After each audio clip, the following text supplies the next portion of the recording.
René se dit qu'il est encore temps de partir avec son butin. Grave erreur. En un clin d'œil, toute l'équipe d'hippopotames arrive en masse prête à lui donner l'heure. Partout où René regarde, il voit un boss de faim. Finalement, ils le remettent au milieu pour le saucer un peu plus.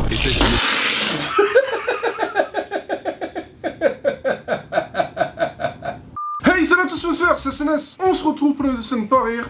Et aujourd'hui ce sera une spéciale la quête du savoir. Il m'a été énormément de fois proposé en commentaire. Donc continuez à m'écrire maintenant en commentaire mes sphères la personne sphère pour la prochaine vidéo. Et je le dis pas assez souvent, mais faites les réserves de bouteilles d'eau parce que vous allez exploser de rire aujourd'hui. Alors pour appeler mes sphères, le but est très simple. Il suffit de regarder la vidéo avec l'embouche et de ne pas rire. Comme ça pendant le commentaire quand vous rigolez. Allez c'est parti mes sphères. Ah mon ami, je te présente Fred, l'aigle qui vient juste de faire une énorme connerie. Quelques instants après que sa femme Justine quitte leur nid, Fred arrive en mode... Mais en atterrissant de façon maladroite, ce sgeg écrase accidentellement un des œufs. Fred est cloué de ce qu'il vient de faire et réalise qu'il est dans un bourbier pas possible. Un bourbier de niveau divorce minimum. Coupable comme jamais, il regarde vite fait autour de lui pour voir s'il y a des témoins. Personne. Alors dinguerie, Fred goûte curieusement les restes de l'œuf. Tiens donc, c'est pas mauvais en vrai. Après un rapide coup d'œil pour s'assurer que sa femme est loin, il engloutit tout avec enthousiasme, se disant qu'après tout, l'œuf est déjà cassé, autant ne pas gaspiller. Quel père indigne. Ensuite, Fred enterre habilement les restes de coquilles dans le nid, pensant avoir dead ça, en ne laissant aucune preuve. Une fois son camouflage terminé, ce gamin il fait comme si de rien n'était, et repose son cul sur l'œuf restant, bien que visiblement nerveux à l'idée de voir sa femme rentrer. Peu de temps après, Justine revient avec un poisson. Impressionnée par le dévouement de Fred, elle le remercie en lui offrant le poisson. Mais ce chien de la casse, il est dans un dilemme. Il a la dalle de ouf, mais faut surtout pas que la zoulette voit qu'il manque un œuf. Alors ce chien de la casse, il va encore faire une masterclass. Il se déplace doucement pour bouffer le poisson tout en cachant l'œuf qui manque avec son aile pour pas qu'elle puisse capter les bails. La Justine, voyant le geste protecteur de son mari, se sent rassurée et repart. Fred pousse un soupir de soulagement et dévore rapidement le poisson comme un dalleux. Lorsque Justine revient pour prendre la relève, il est finalement forcé de se décaler nerveusement. Justine sent qu'il y a un truc qui est pas normal. Fred, j'avais pondu 2 œufs, non? Se demande-t-elle. Fred, jouant la carte de l'innocent, suggère que Justine pourrait être un peu désorientée à cause de la malnutrition due à son accouchement et se propose d'aller chercher plus de poissons.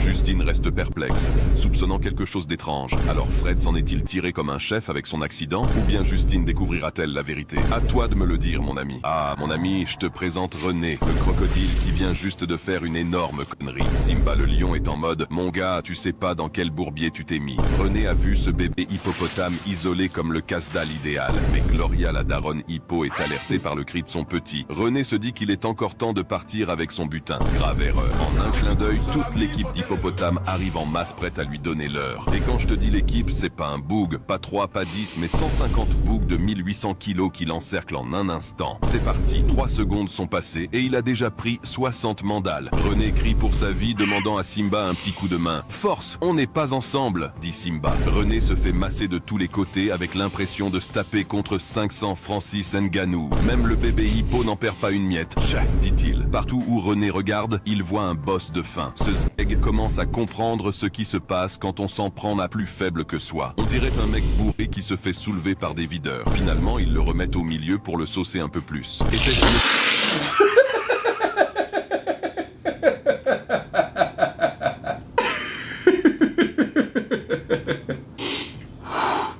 J'en pouvais plus.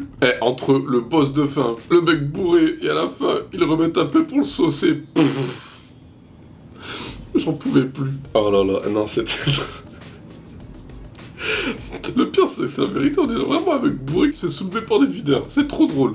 Partout où René regarde, il voit un boss de faim. Ce zeg commence à comprendre ce qui se passe quand on s'en prend à plus faible que soi. On dirait un mec bourré qui se fait soulever par des videurs. Finalement, ils le remettent au milieu pour le saucer un peu plus. Était-ce nécessaire selon toi? Ah, mon ami, je te présente Isabelle, la girafe qui vient juste de faire une énorme connerie. Même les lions sont choqués de la dinguerie, alors qu'une meute de lions affamés l'a repérée en train de chiller avec son bébé. Isa, prise de panique, décide de balancer son meilleur high kick. Manque de peau, c'est son bébé qui se le prend en plein dans ses petites jambes. Isa capte la dinguerie qu'elle vient de faire. Ah mon ami, ça sent le bourbier. C'est parti, une lionne saute sur le cul d'Isa pour tenter un takedown mais se fait remballer aussitôt. Je sais pas si t'as capté mais le bébé s'est repris 4 mandales gratuites au passage. Les lionnes se demandent si elles peuvent grailler le petit maintenant mais elles ont trop chaud de prendre un coup de sabot dans le pif, ce qui pourrait les tuer sur le coup. Au passage, le bébé en est déjà à son 5e, mais bref, continuons. Isa, comme dégoûtée que son bébé respire encore, lui remet un penalty pour la photo. Comme si c'était pas assez, c'est maintenant maintenant une lionne qui lui retombe dessus en mode J'ai honte de faire cette vidéo, mais il le fallait pour la cause. Isa, la pire daronne du monde, estime avoir terminé son travail et se met à cavaler avec ses grandes jambes pour sauver son cul. Les lions n'auront pas assez à bouffer avec le petit girafon, alors Simba tente d'intercepter Isa.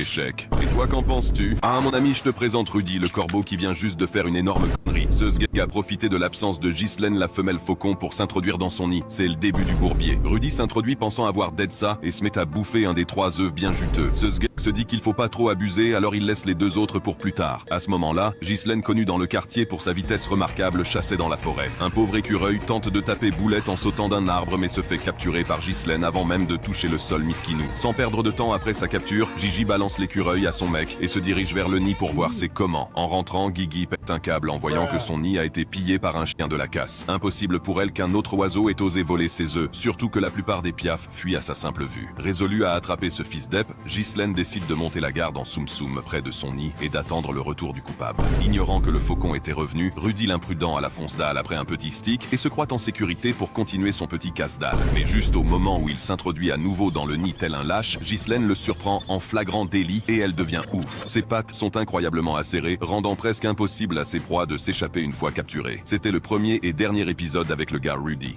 Ah mon ami, je te présente Momo, le jaguar le plus affamé de la jungle. Même les petits moutons sont choqués. Momo, c'est le jaguar qui s'est fait mettre à l'amende par Thomas le paresseux dans l'avant-dernier épisode. Bref, ça fait déjà 10 jours sans manger et il est prêt à se faire du python pour le dîner. Mais en voulant taper un croc, ce sgeg fait tomber le serpent dans l'eau. Henry l'alligator a déjà eu le temps de tout engloutir cul sec et remercie Momo pour ses services. Ce dernier est blasé de ouf, mais les jaguars sont les plus aquatiques de tous les gros chats. Il se dit donc qu'il aura plus de chance dans l'eau. Mais la zone est déjà occupée par Soso le caïman, le guetteur du quartier formé pour crier le hara. Mais Momo est au sommet de la chaîne alimentaire dans la jungle. Traduction, c'est le seul animal qui n'a personne de plus fort pour le bouffer. Soso s'approche, mais l'ultra instinct de Momo s'active. Il sent la soupape qui se prépare. Là, la baston démarre. Dana White est sur le qui-vive. Les juges n'en perdent pas une miette. Soso a ses petites pattes en l'air, ça sent pas bon pour lui. Momo prend le dessus, il le ramène sur la berge. Momo qui part sur un takedown double leg, incroyable. Momo qui sort le coup interdit de Mike Tyson et Suarez. Il passe en jiu-jitsu brésilien, un contrôle dorsal magnifique. Mais que fait l'arbitre? Soso est cuit, arrêtez le combat. Et ça y est, Momo a enfin remporté son premier 1 contre 1 depuis plus d'une semaine. Il va pouvoir se nourrir au grain comme il se doit. Ah mon ami, je te présente Martin,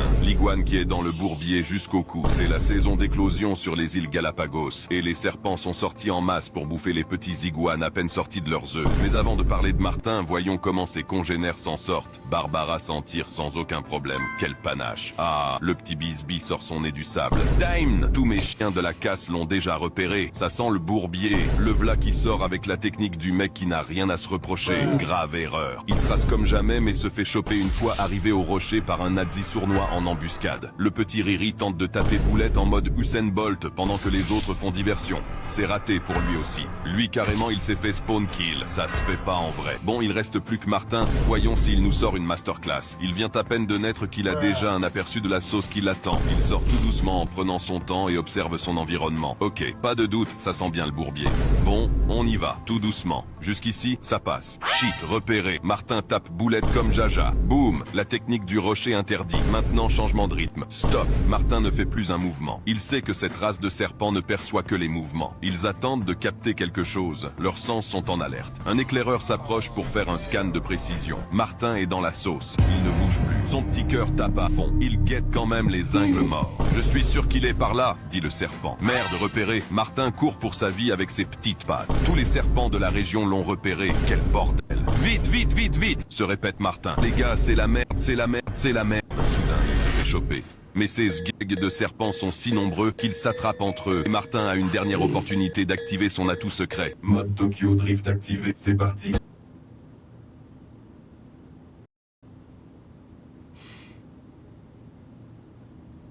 Martin s'en sort de justesse et retrouve sa douce Barbara. Nouveau skin obtenu. Et toi, t'en penses quoi?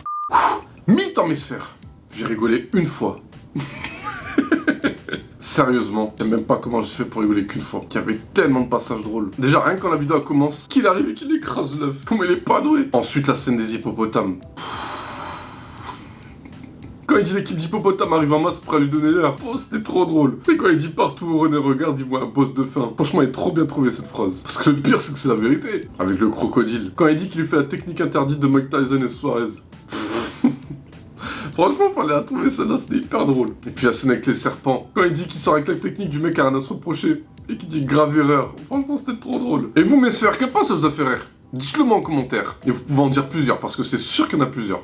Ah, mon ami, pourquoi les souris elles font plus des trous comme ça dans le mur? C'est quand qu'elles ont arrêté de faire ça, il s'est passé quoi? Pourquoi elles sont devenues flemmardes ces chiennes de la casse? Avant, elles avaient un trou bien désigné, il n'y avait pas de mauvaise surprise, on savait exactement où elles allaient sortir. Parfois, il y avait même une petite porte avec une petite lumière au-dessus. Tu pouvais frapper à la porte et tu leur laissais un petit bout de fromage ou un petit bail savoureux. Ou juste tu posais un petit piège devant en toute lâcheté. Mais c'était des anciennes, elles faisaient des trucs de dingue. Ça te prenait le fromage en soum-soum et ça cavalait à toute patate et le piège ne se déclenchait jamais, t'avais grave le seum. Elles avaient l'expérience. Si tu regardais à l'intérieur avec tes petits yeux fatigués, tu pouvais voir qu'elles s'étaient fait un tout petit lit en boîte de sardines, un petit canapé avec une tasse de thé, ce genre de truc. Maintenant, elles percent des trous n'importe où dans un coin au pif, à des endroits gênants. La nouvelle génération de souris, elles ont rien à voir avec les anciennes. Avant, elles prenaient le temps de creuser un trou propre, bien taillé, presque décoratif. C'était de l'art contemporain, le bordel. Maintenant, elles s'en battent complètement les couilles, mon ami. Aucun respect pour la maison dans laquelle elles vivent. TikTok leur a cramé le cerveau. Si tu traînes ton cul chez moi sans payer de loyer, fais ça bien. Un minimum de respect, une bonne présentation, un peu de tenue comme dirait Yanis. Faut arrêter de surgir de n'importe où les sœurs. Il faut un trou fixe pour que mon chat puisse vous guetter au calme. Quel bourbier. Le monde est vraiment parti en couille. Ah, mon ami, je te présente Tony, le scarabée qui s'en bat complètement les couilles. Tony n'a qu'une seule mission en tête, éloigner cette grosse boule de chiasse le plus loin possible. Que ceux qui tiennent à la vie dégagent leur cul de mon chemin, s'exclame-t-il. Et si t'es pas déjà impressionné par tant de charisme, dis-toi que là, il est en marche arrière. La tête vers le sol et le cul vers le ciel. Un putain de camion Ben qui fait marche arrière à l'aveuglette. Tu connais la DA, je suis censé l'appeler le SGEG, mais il m'impressionne tellement que je ne me permettrai pas. Merde, j'ai oublié que la chaîne s'appelle La Quête du Savoir. Alors voici des stats de fou sur Tony pendant qu'il tente de franchir un obstacle trop dur pour lui. Un bousier peut déplacer des boules de merde pesant jusqu'à 50 fois son propre poids. C'est comme si tu chiais un étron de 3000 kilos et que tu le déplaçais avec tes pieds, en poirier. Ils enterrent leurs boules de fumier en seulement 10 minutes pour fuir la concurrence, y manger et pondre des œufs cachés des prédateurs. Tony a la navigation céleste, capable de s'orienter grâce à la lumière des étoiles et de la Voie lactée. C'est l'une des rares créatures sur Terre à utiliser ce mode de navigation pour rouler leurs boules de caca en ligne droite même de nuit. Un seul bousier peut enfouir jusqu'à 250 fois son poids en fumier. Ah mon ami, je te présente Maël, le dieu de la guerre de retour. Il se réveille chaque jour en cherchant une nouvelle façon de mourir, mais bizarrement, il n'y arrive jamais. Lundi, il carotte du miel. Il se fait piquer le cul plus de 100 fois par des abeilles ultra-thug, mais il ne meurt pas. Mardi, il vole des œufs d'autruche. La maman autruche lui met une golden patata marmita de l'espace. Ça...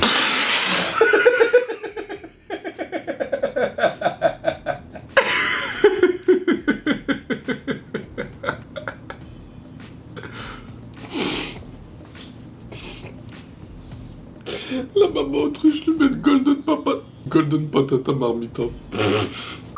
Lundi, il carotte du miel. Il se fait piquer le cul plus de 100 fois par des abeilles ultra-thug, mais il ne meurt pas. Mardi, il vole des œufs d'autruche. La maman autruche lui met une golden patata marmita de l'espace, sachant qu'une autruche peut tuer une hyène instantanément en un seul coup de patte. Il ne meurt toujours pas. Mercredi, il grimpe à un arbre de 20 mètres de haut. Il tombe comme un vieux caillou.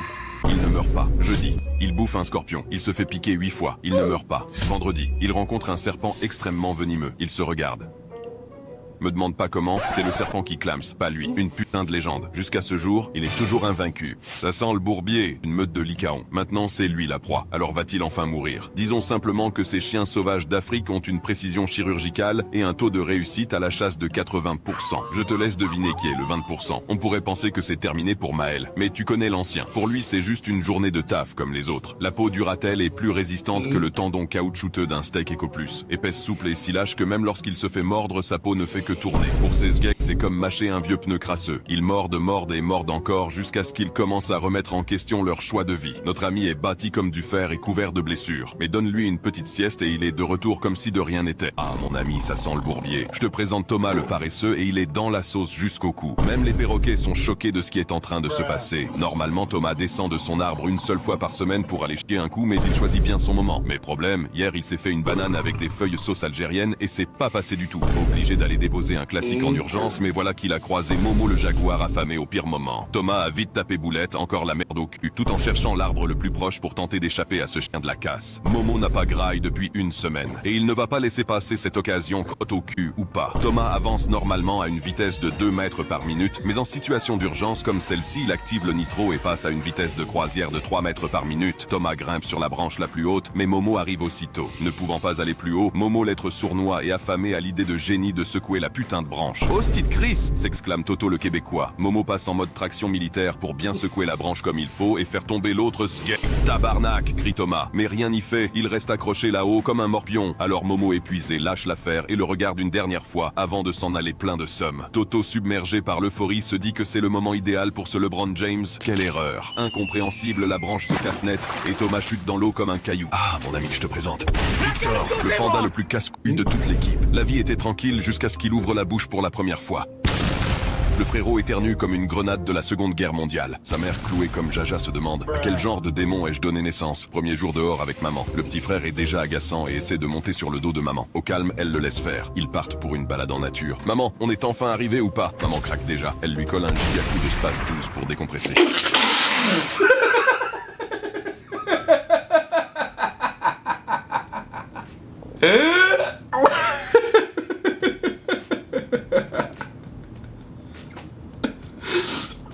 Oh, c'est impossible de résister.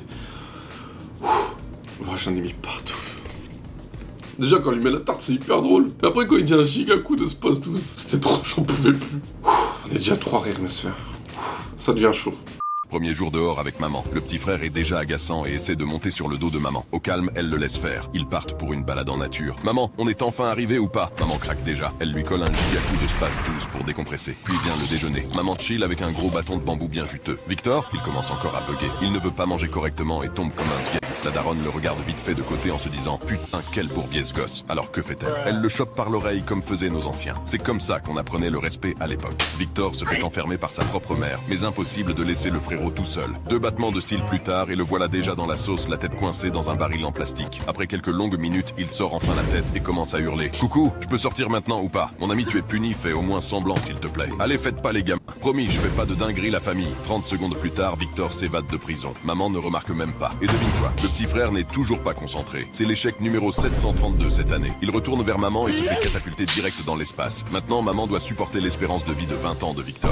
Ah, mon ami, je te présente Maximus, le papa ours avec zéro instinct parental. Le frérot soulève un putain de rocher bien balèze à la recherche de nourriture. Son fils se faufile dans le trou pour taper un petit croc et Maximus laisse tomber le rocher en mode rien à foutre. Pas d'avertissement, pas de pitié. Le petit frère vient de se prendre un coup de fusil à pompe en pleine face comme s'il s'était fait gifler par mère nature elle-même. Mais maintenant, c'est l'heure de la session gratouille. Maximus a des trucs à faire, il n'a pas le temps pour les dramas. Il jette son petit sur son dos et se dirige droit dans les montagnes enneigées pour une petite balade digestive en famille. Mon ami, tu n'es pas prêt pour la suite. Il marche paisiblement avec les gosses quand un des marmots commence sérieusement à casser les couilles. On est bientôt arrivé. Sans hésitation, Maximus le chope par le callback comme un jouet à mâcher et il est à un pixel de le catapulter dans l'hyperespace. Maintenant, c'est l'heure de l'entraînement d'escalade. Papa est un professionnel. Il grimpe la montagne comme Spider Cochon, mais son petit à gauche galère et supplie à l'aide. Papa, je suis en galère de fou là. Pas mon problème, dit Maximus. Le petit frère glisse et tombe tout en bas comme un sgeg. Maintenant, il doit recommencer. Ça fait 3 heures et Maximus est toujours en haut en mode putain. Dépêche-toi le chiard, j'ai pas toute la journée. Le petit complètement cuit arrive enfin. Papa tend la patte en pensant que le moment va être héroïque. Attrape ma patte mon fils. Mais ce sgeg glisse et tombe dans le vide comme un caillou. Et cette vidéo est terminée mes sphères, j'ai rigolé 3 fois. Comment c'était chaud, mais en même temps c'était sûr que j'allais rigoler beaucoup de fois. C'était trop drôle. En tout cas, comme d'habitude, j'ai kiffé faire cette vidéo. Et si vous voulez un autre épisode de La Quête du Savoir, dites-le moi en commentaire. Et puis moi je vous dis à la prochaine pour des règles. Ciao mes sphères.